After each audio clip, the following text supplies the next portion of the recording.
Salut tout le monde, bienvenue à cet épisode de 10 from the Back. Je suis toujours Alex et toujours avec Sébastien. Comment vas-tu, Sébastien? Ça va toujours bien.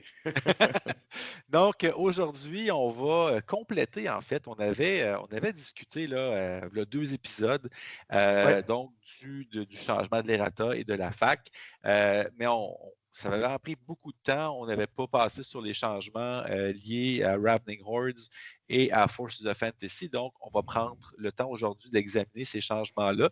Et avec quelques parties de jouer aussi, on va pouvoir commenter peut-être plus en meilleure connaissance de cause à ce niveau-là aussi. Prenez note que ça va être notre dernier épisode pour environ un mois. Donc, Sébastien, ça va en voyage, moi aussi, à des moments différents. Donc, ça va être difficile de trouver du temps pour enregistrer. Donc, normalement, votre chaîne préférée de Old World devrait revenir en Prends des force de la vacances. mi-août. On prend les vacances, effectivement. Ouais. Donc, on va terminer ça, en fait, avec une analyse donc, des changements qui ont été apportés aux 2 livres.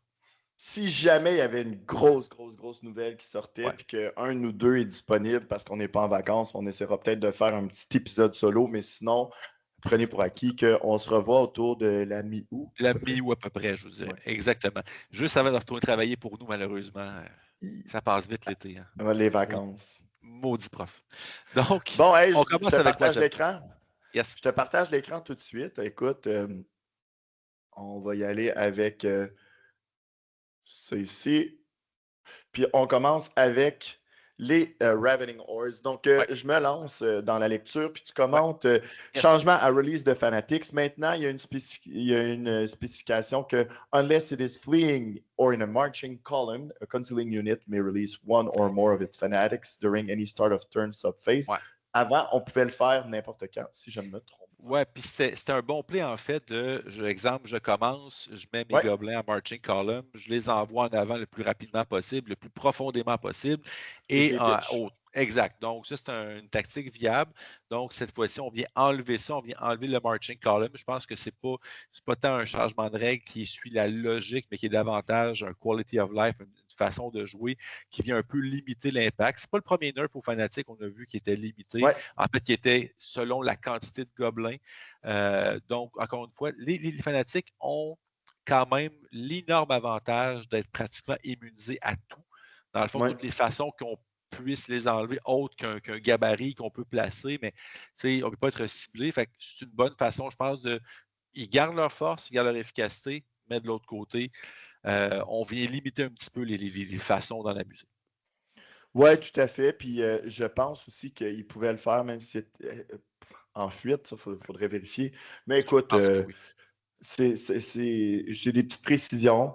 Je pense que les fanatiques sont encore très bons, très jouables. Ça ne va pas empêcher. Ça va juste diminuer un petit peu leur force de projection sur un premier tour avec la colonne de marche. Ensuite, les troll mobs. Donc, on change de take one of the following as follows par any model in the unit may take one of the following. Donc, on leur ajoute Motley Crue et on peut jouer avec les différentes personnalisations. Je trouve ça intéressant. C'est cool. C'est cool, c'est thématique. Exact. Porco's Pick Sticker. Donc, this weapon strength and armor piercing modifiers only apply only during a turn in which the wielder charged. Exact. Donc, je connaissais pas tant cette arme-là, là, mais non. Il y a quand même beaucoup de changements aux armes là, pour que ce soit seulement. Il y en a qui des fois que c'était pendant le premier round de combat. Maintenant, c'est seulement quand tu charges. Il y a quand même un effort de s'assurer qu'il y a une plus grosse cohérence de ce côté-là. Sinon, on a 2 sorts dont la valeur de lancement change, pèse de 10 vers 9 et de 8 vers 7 pour Brain Burster et Mort's Curse. Exact. Character mounts. Delete the restriction on the second bullet point as follows. Demonic mounts. Change the restriction on the 5th and 6th bullet points as follows. Ben maintenant, on peut avoir des Exalted Champions sur Manticore et sur Chaos Dragon. Je pense que c'est surtout par rapport au format où on veut... le Grand Melee. Oui, le Grand Melee où on veut restreindre les personnages et les unités à 25% de la valeur totale.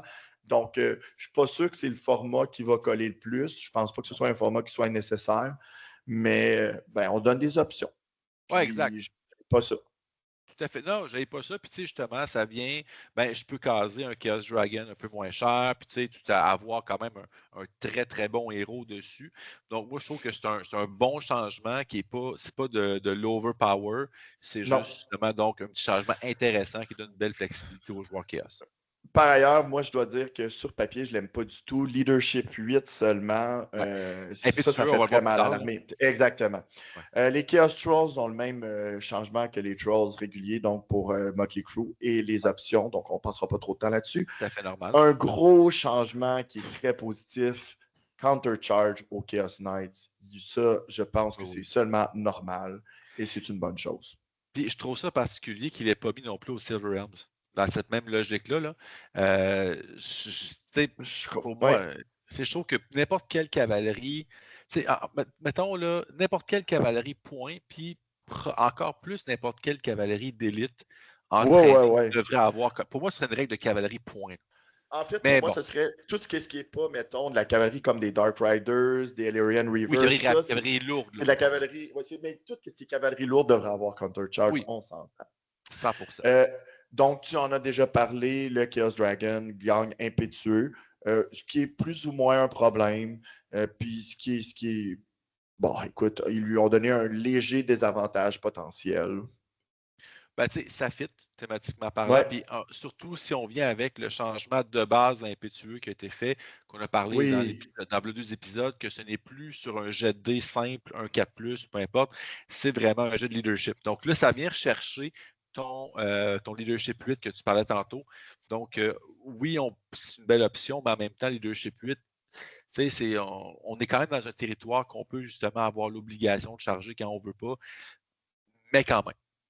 Ouais.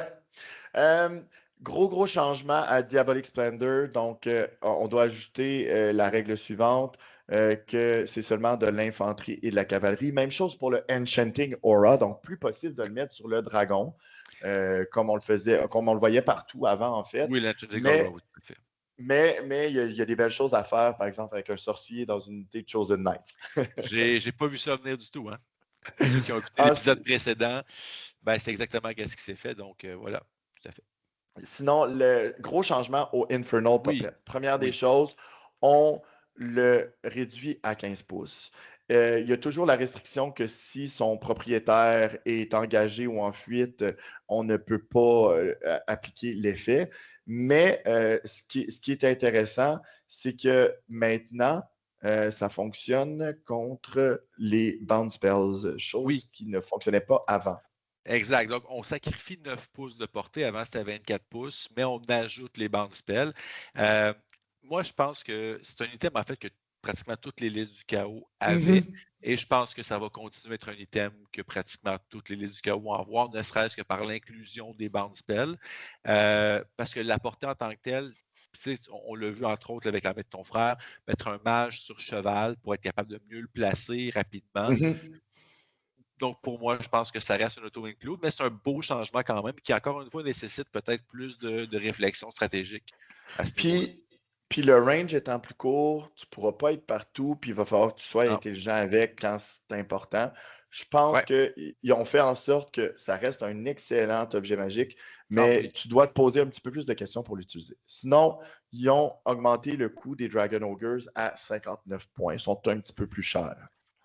Honnêtement, puis on va le voir avec aussi le réduire ceux des chariots Tomb King à 41 points. Pour vrai, là, ça a vraiment le feeling, c'est des changements de points un peu random.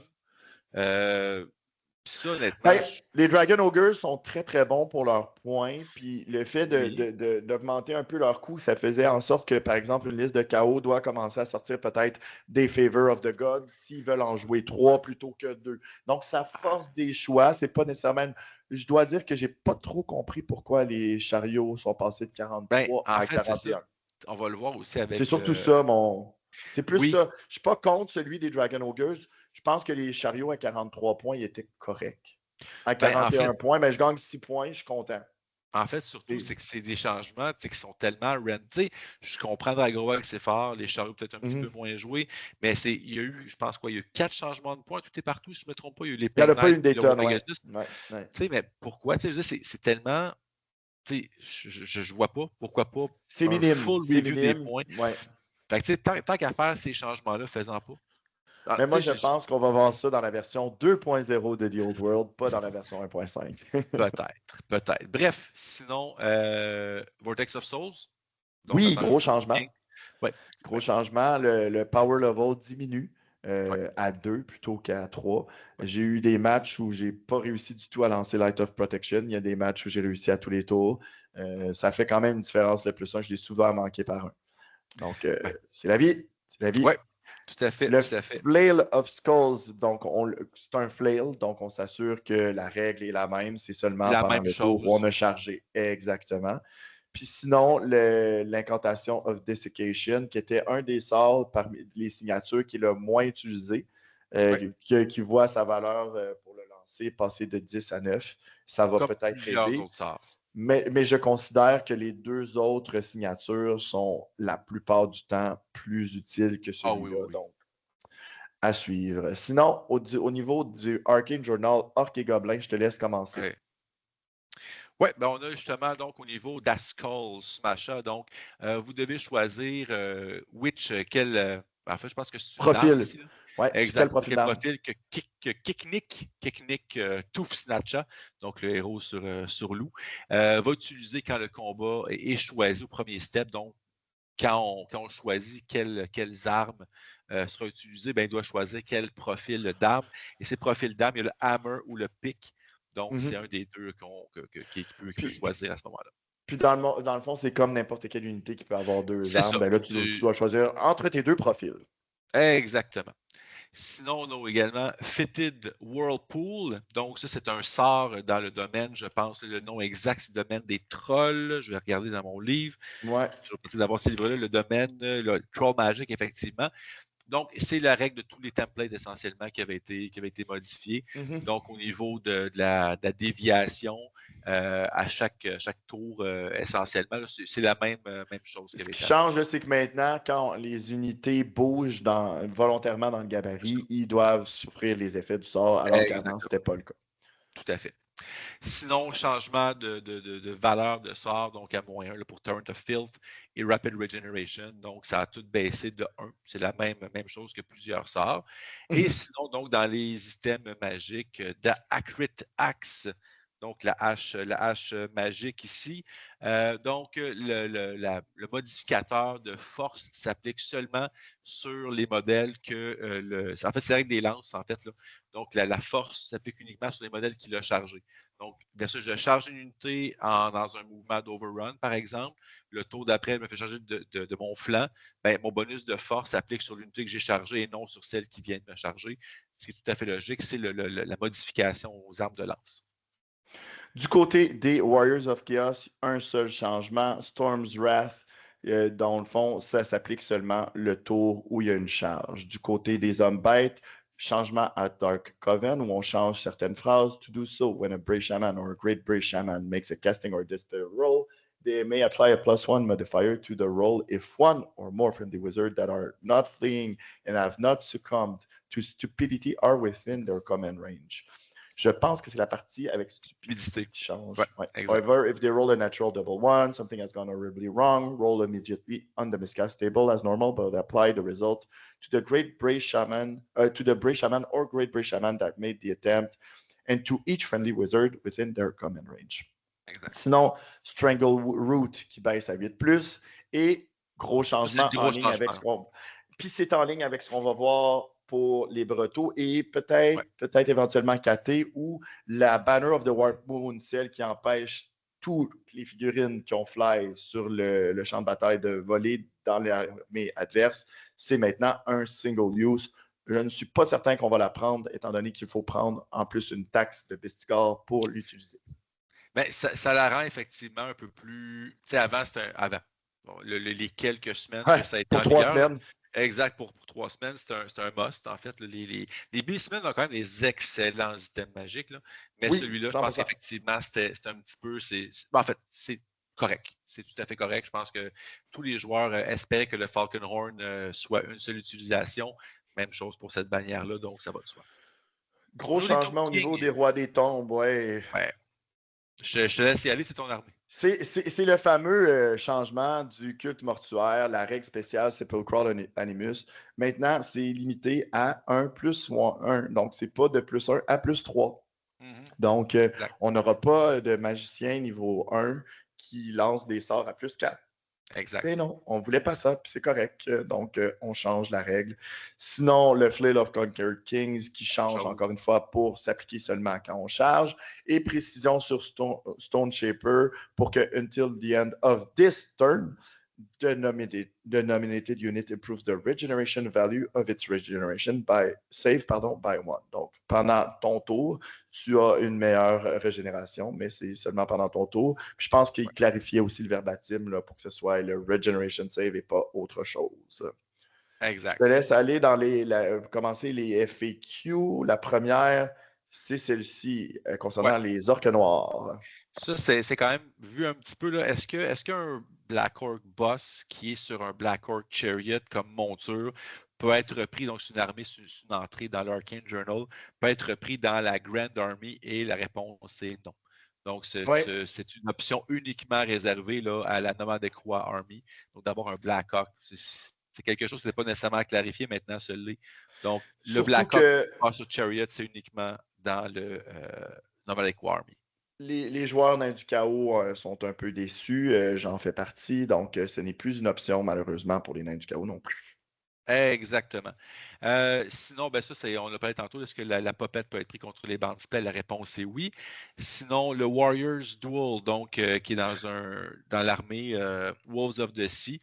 Donc, est-ce qu'on peut bénéficier, par exemple, là, de bannières magiques dans l'unité, par exemple? J'ai une unité qui a un bonus, par exemple, au nombre d'attaques, au ward ou peu importe, à la sauvegarde d'armure, Armor Bane ou ces choses-là. Ben non, ça ne peut pas être utilisé. C'est vraiment les deux modèles qui se battent en excluant, en fait, toutes les buffs que leur unité traditionnellement leur apporterait. Donc, une petite clarification à ce niveau-là.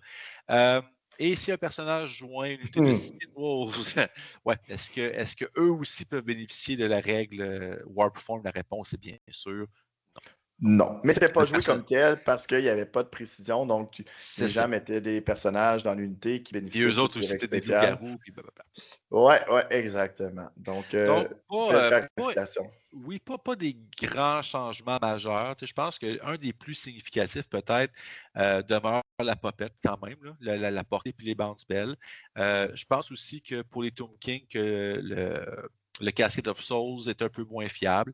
Je pense que ça reste des changements qui sont quand même significatifs à des choses qu'on voyait assez souvent, je te dirais. Je te laisse commencer maintenant du Forces of Fantasy. Gros changement à ton armée avec les runes. Vas-y. Oui. En fait, la plupart des gros changements, puis là, je vais les regrouper là-dedans. Ouais, c'est ça. En fait, je vais regrouper parce que c'est pas en ordre, mais il y a plusieurs choses qui s'appliquent directement à l'enclume. L'enclume du destin. Tout d'abord, un peu comme le casquette, l'enclume, la force de l'enclume a été baissée à Power Level 2 au lieu de Power Level 3. Deux autres choses aussi, Rune of Oath and Steel qui devient un peu plus difficile à faire. Il y avait une entrée, c'était 7+, et 11+. Donc, Rune of Oath and Steel, c'est une des runes préférées, je pense, pour ceux qui veulent prendre l'enclume. Donc, de relancer les sauvegardes d'armure et sur un 11+, avoir un +1 également, qui est un peu moins important, je vous dirais. Avec Parry. Avec Parry, effectivement. Mais ça veut dire qu'on le casse moins fort puis il est plus difficile. Fait que c'est un swing de 2. Là. Avant, ça prenait un 4 sur les dés pour pouvoir le passer. Maintenant, ça prend un 6 sur les dés. C'est quand même pas nécessairement banal à ce niveau-là. Sinon, la rune, en fait, que personne n'utilisait, la rune of Earth and Home, qui est rendue, j'ai envie de dire... Plus facile à lancer. Oui, c'est ça. Hein. Plus difficile à lancer. Pardon. Ils l'ont lancé? Difficile à lancer. Oui, c'était avant, c'est 7+. Wow. J'ai vérifié parce que même en tant que joueur nain, je ne le joue jamais. Parce que c'était une des deux. C'est les deux runes qu'on peut faire dans notre phase de stratégie. Et tu veux toujours avoir l'armure. Donc, qui rend immunisé à la psychologie, je pense, dans un 24 ou 27 pouces, là, qui est pratiquement jamais joué. Donc, il est rendu plus difficile. D'accord. Mais le gros changement, c'est la règle de Rune Lord qui touche l'enclume, mais qui touche également les Rune Lord et les Rune Smith. Et ça, je pense que c'est super beau changement. Ouais. Super beau changement de règle, très, très efficace. En fait, c'est que bon, les Rune Smith, les Rune Lord et l'enclume peuvent dispeller, peuvent annuler des sorts. Et avant, ce Rune Lord, en fait, que tu aies un Rune Lord ou un Rune Smith, il n'y avait pas de différence. Tu avais un +1 pour dissiper et la portée était la même, donc machine niveau 1, donc 18 pouces. Le Rune Lord a gagné un 3 pouces, donc peut maintenant dissiper à 21. Il a gagné un +1 additionnel. Et l'enclume, elle, garde son 24 pouces, comme c'est actuellement, mais et aussi garde son +3 d'anciennement.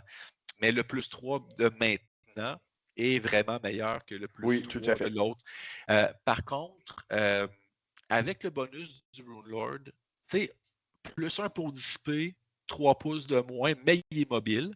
Il coûte moins cher. Et avec les sorts qui sont plus difficiles à passer, moi, j'ai retiré l'enclume de ma liste. Je l'ai essayé, j'ai vraiment apprécié parce que ça reste une cible qui est immobile, c'est une belle cible, par exemple, pour des monstres.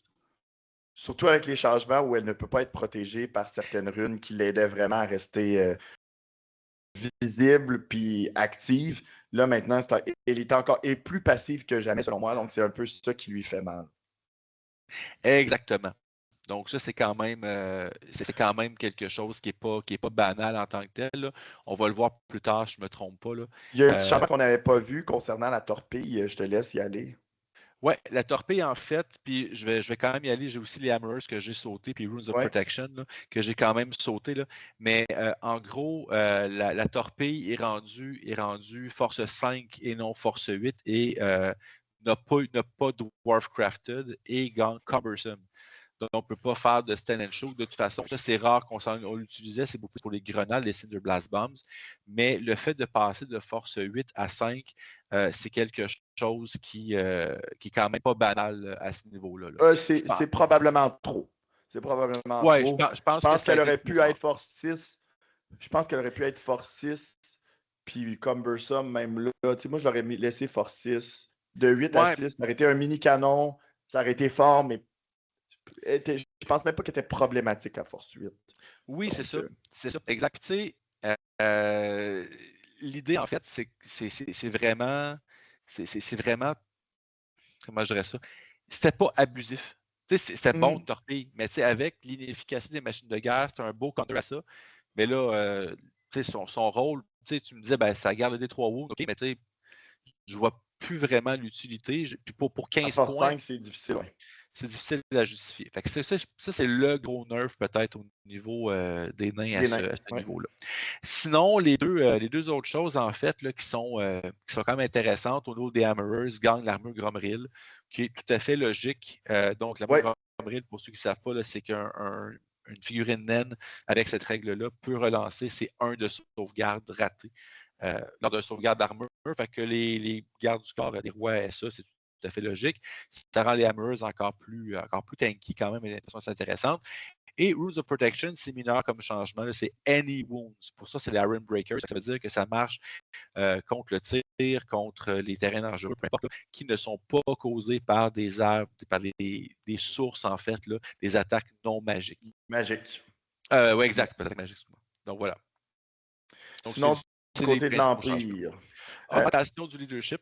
Quand même, du général à 10 puis du capitaine à 9. Donc, ça, c'est quand même toujours très bien. State Troop qui gagne Horde. Tout à fait logique parce qu'on n'en voyait pratiquement pas de State Troop. Là. Mais donc, avoir Horde, le petit bonus de Combat Res, toujours intéressant aussi. Donc, c'est Horde pour les State Troops et les vétérans State Troops. Également pour les Great Swords, c'est pas un changement qui est banal. C'est énorme, c'est énorme. C'est ça, c'est un bon changement. C'est une bonne chose. C'est une bonne chose parce que maintenant, à force 6, peut-être qu'on va les voir. Peut-être qu'on va les voir. Sinon, le gros changement, le Pégase Royal tombe à 70 points.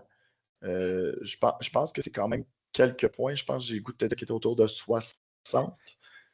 J'ai senti aussi, regarde, j'ai ça stock ici. Là. Pendant ce temps-là, les Pegasus Knights, eux, ont augmenté à 59 et ont perdu la Lance Formation. Oui, tout à fait. ton Royal Pégase était 60 points. Donc, c'est ça. 10 points plus, c'est un objet magique, c'est des choix. Donc, c'est pas mauvais. Les Pegasus Knights ont augmenté de quelques points aussi et ont perdu la lance. On lui la voyait surtout après avoir contacté une unité. Tu pouvais restrain, tu pouvais reformer si c'était ton tour, aller chercher la lance pour aller chercher le +1 de réseau de combat. Mais là, tu peux plus faire ça. Donc, on garde juste les règles de Skirmishers. Le Falcon Horn of Fredemond, qui est maintenant single use. Très bon changement. Ouais. Le sort Burning Gaze, qui est à la page en 9, je pense que c'est un 10+. C'est rendu un 9. C'est aussi un sort qui ne cible pas d'adversaire directement, si je ne me trompe pas. Donc, c'est une bonne chose de pouvoir. Burning Gaze 10. Ouais, donc. C'est une ligne. Ouais. C'est ça. C'est un sort qui va, à mon avis, avec sa nouvelle valeur de lancement et le fait qu'on peut ignorer la résistance à la magie, parce qu'on ne cible pas directement l'adversaire, c'est positif, ça va être bon. Sinon, on a à la page 124, Every Treatment Ancient knows spells from one of the following lores of magic. Donc, il y avait peut-être un petit texte qui était un peu imprécis de ce côté-là. Ouais. Regardez ça ici, là. Every Treatment Ancient knows spells from. Ouais, c'est ça, c'est from one.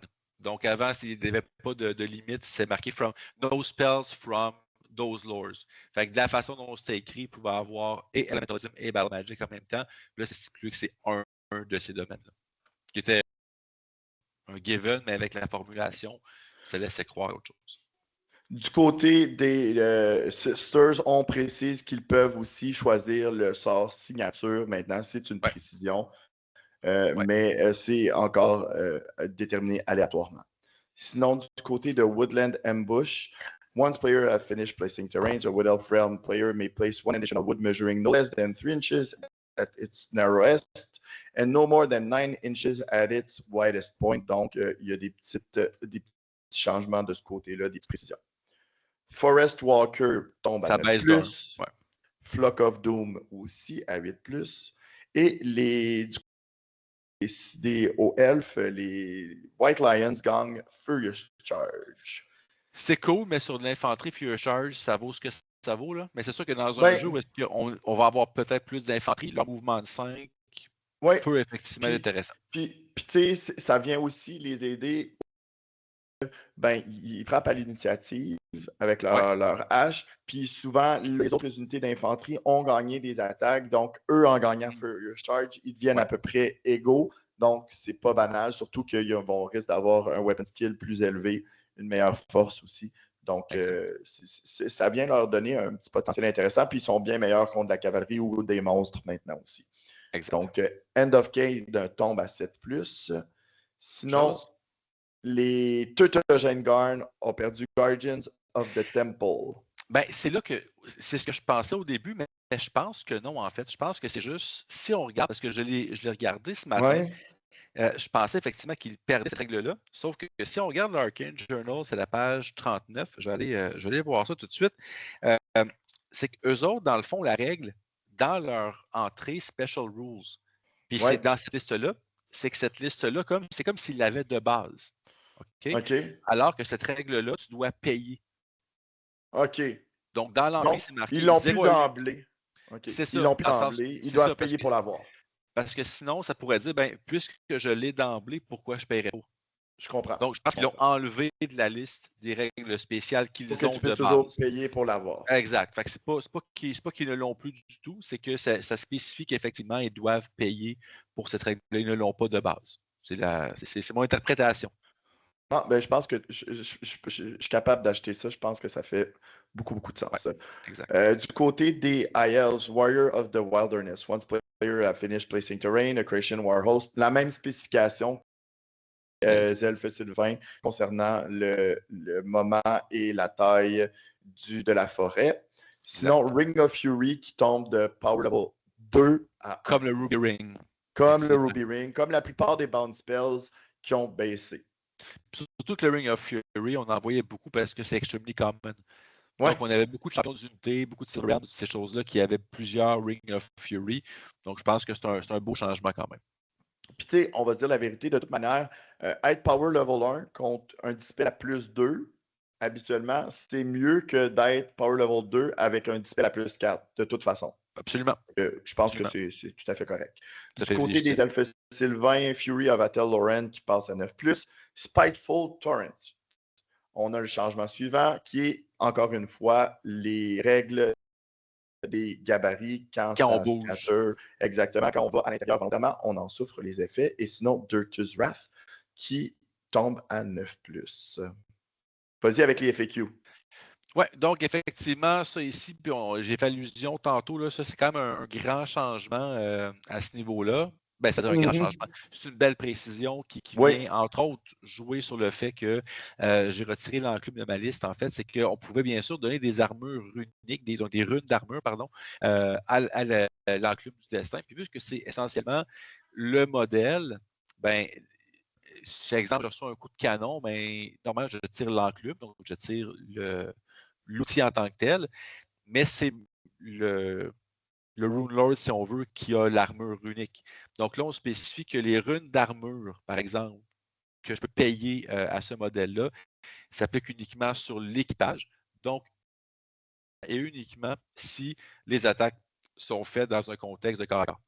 Donc, j'ai plus de, par exemple, un combo qui était vu très souvent, une rune qui était vue très souvent, c'était la Rune of Adamant, donc qui avait une endurance de 10. Ben, endurance 10 s'appliquait de la façon dont c'était joué également au tir qu'au corps à corps. L'autre rune qu'on voyait beaucoup, c'est la rune de préservation, donc qui immunise le porteur au Killing Blow et aussi au Multiple Wound.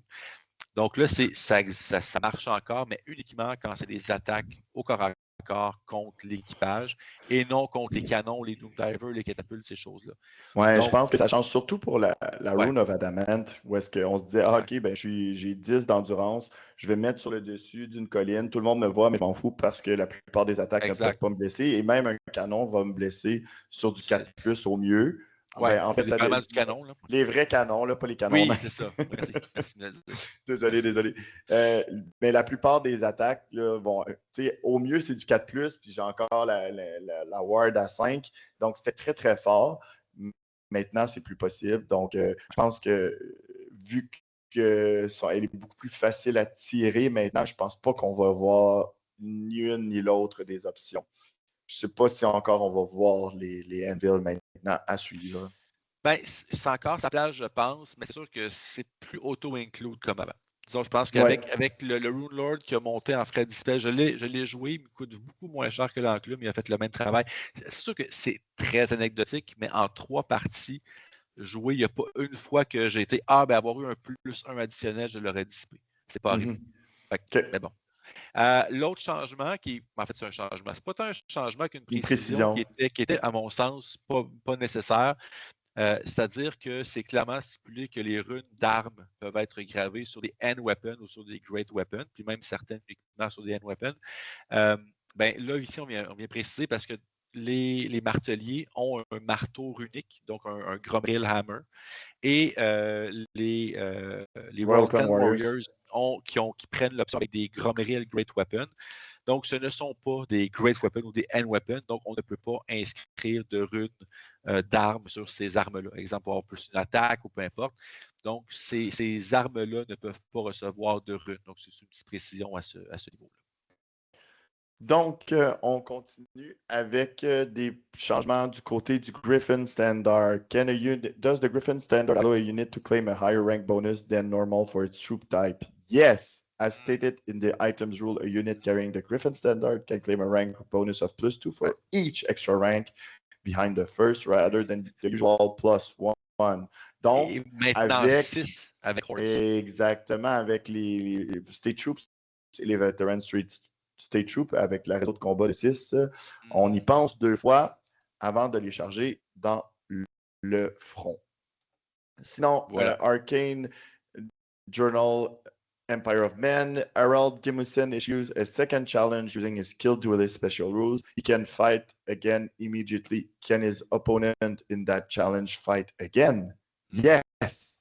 Donc, si on déclare un deuxième challenge, ben, les 2 protagonistes peuvent se battre, pas seulement Harald, Je pense que c'est une bonne chose. Mais par ailleurs, les deux montures, autant celle de Harold que celle de son adversaire, elles ne peuvent pas combattre. Donc, c'est cool, c'est thématique. On le voit pas pour beaucoup. Un personnage, exactement. C'est ce que je disais. Également pour les Road Wardens, donc est une unité, une nouvelle unité du Arcane Journal.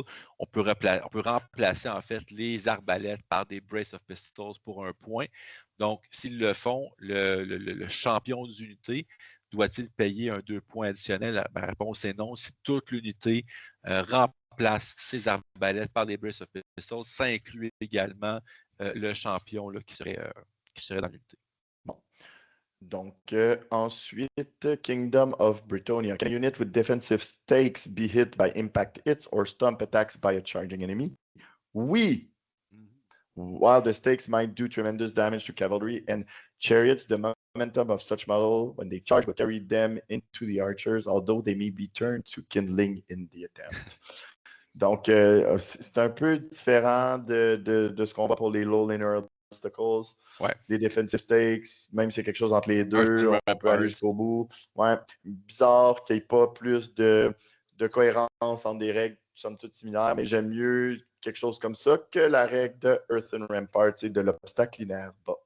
What happens if a unit in lance formation that declares a charge find its movement blocked by the presence of an enemy unit to its flank, where the units get wider? Donc là, on vous dit d'aller voir les règles de contact accidentel. If the lance can wheel around the enemy unit, it should do so. If not, the lance has two choices, halting its charge or continuing ahead and making contact with the enemy unit, treating it as a redirected charge. Donc, tu pourrais charger accidentellement une cible. Puis là, est-ce qu'il faudrait aller voir dans les accidental contacts? Je pense pas qu'il y aurait de charge reaction. Mais en même temps, il y a quand même... Il y a aussi It should do so. Donc, si c'est possible de wheel, ben, faites-le. Vous ne pouvez pas contacter une unité là, pour aller chercher un avantage si c'était possible de l'éviter. Et finalement, can Coril, Lionmane, or Crashen Chieftain join a unit of White Lions of Crest? Yes. Ben oui. C'est juste une précision qui était oubliée, mais qui est juste le gros bon sens. Donc, les héros White Lion peuvent joindre des White Lions. Ouais. Donc, pas d'énormes changements, encore une fois, à part peut-être du côté des nains qui ont bénéficié de la plupart des changements qu'on a vus dans la version 1.5. Donc, je pense l'enclume, c'est la grosse perte. Sinon, vous êtes pas mal gagnant. Puis c'est pas une grosse perte, dans le sens que c'est encore très jouable.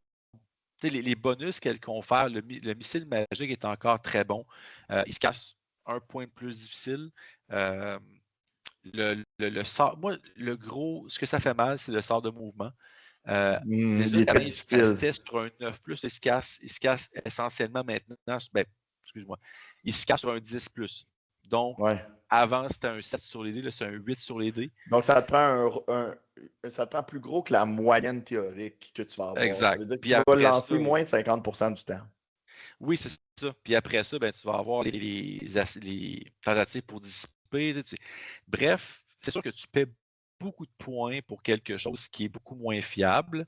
Mais c'est moins nécessaire peut-être aussi avec le changement de parry puis la possibilité, là, t'es guerrier en même temps maintenant, tu peux décider, je vais passer du Hand Weapon and Shield au Great Weapon, chose qu'on ne pouvait pas faire avant. Le bonus d'armure, tu vas aller le chercher, tu vas tomber à 3+ d'armure avec des marteliers qui ont un Weapon and Shield, ils peuvent les utiliser. Donc, avec des marteliers, tu peux être un 3+ en combat tant que tu en as besoin, là, puis là, la journée que tu peux aller vers le punch, pouf, tu changes.